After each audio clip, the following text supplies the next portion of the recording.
Hello. Hi, welcome. Welcome to Big Apple Mountain Tarot. I'm Everest Hall. And I'm Michael Rusnak, and today's the day of the new moon. So happy new moon in Happy new Aries. moon in Aries. It's the beginning of spring. It's the first astrological sign of the year. Yeah, going from Pisces to Aries, right, Everest? It's a big shift. Yeah. Huge shift. It went from like kind of dreamy to like, let's go get them. Let's do it. Let's do Let's it. do Why it. put it off till tomorrow? Let's do it today. Let's do it today. And speaking of let's doing it today, I thought today, being the new moon, might be a fun idea to talk about Aries and then its counter, Libra. Yeah. They're on this axis. This axis, yeah. Okay, so here's Aries, symbolized by the ram's horns or the wellspring of life. Aries is ruled by Mars. Mars. The symbol for Mars. So Aries is spring equinox, and it symbols like the ram's horn, like a seed coming through the ground. Aries is really forceful. It's New ideas. New ideas. It's fire energy. It's confronting your fears, and reviewing what scared you maybe last year, going back to that and thinking, is that the case today? And it's probably not. And in Aries season, I don't know about you, but I feel like doing stuff. Yeah, I think that there's just like so much fire energy. It's very schizophrenic. And also, because we have our Jupiter-Neptune conjunction, Yes. That's expanding and confusing any kind of emotion that we have right now. Yeah. So whether you want to start something new or whether you want to dwell in some anger about something, the emotions are like right there and ready to expand. Yes. As we feel. The tarot card that rules Aries is the Emperor.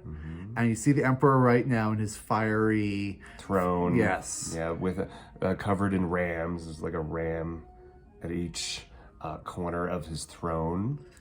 And he's got a robe on, but he's armored.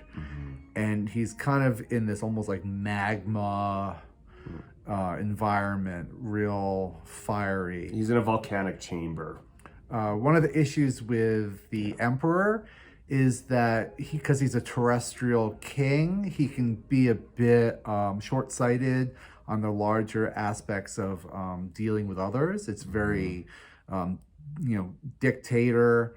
We're doing it my way, and because of that, it can kind of short-sighted. What he says goes, and that's Aries. Yeah. Now, if this card were to be pulled in reverse, that would suggest someone who is maybe a control freak. Yeah.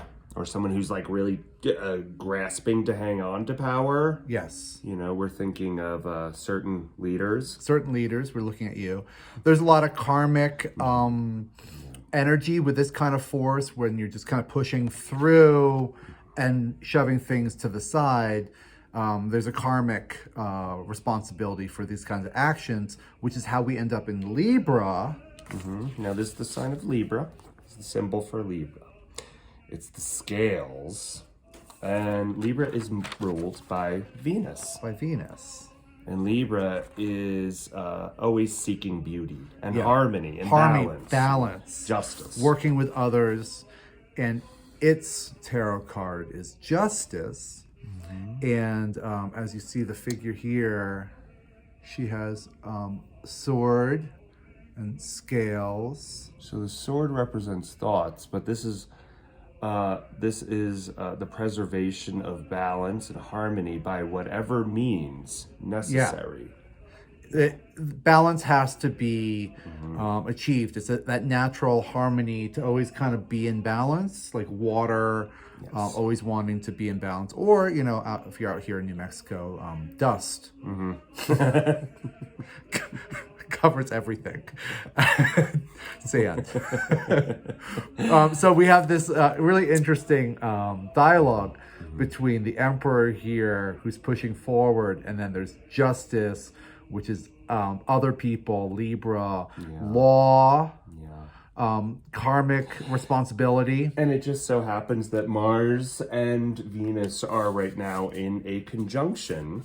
Yes. So the planet for Aries and the planet for Libra are in a conjunction, and they're nicely balancing one another, tempering each other. Yes. And keeping us from boiling over into too much of any one thing.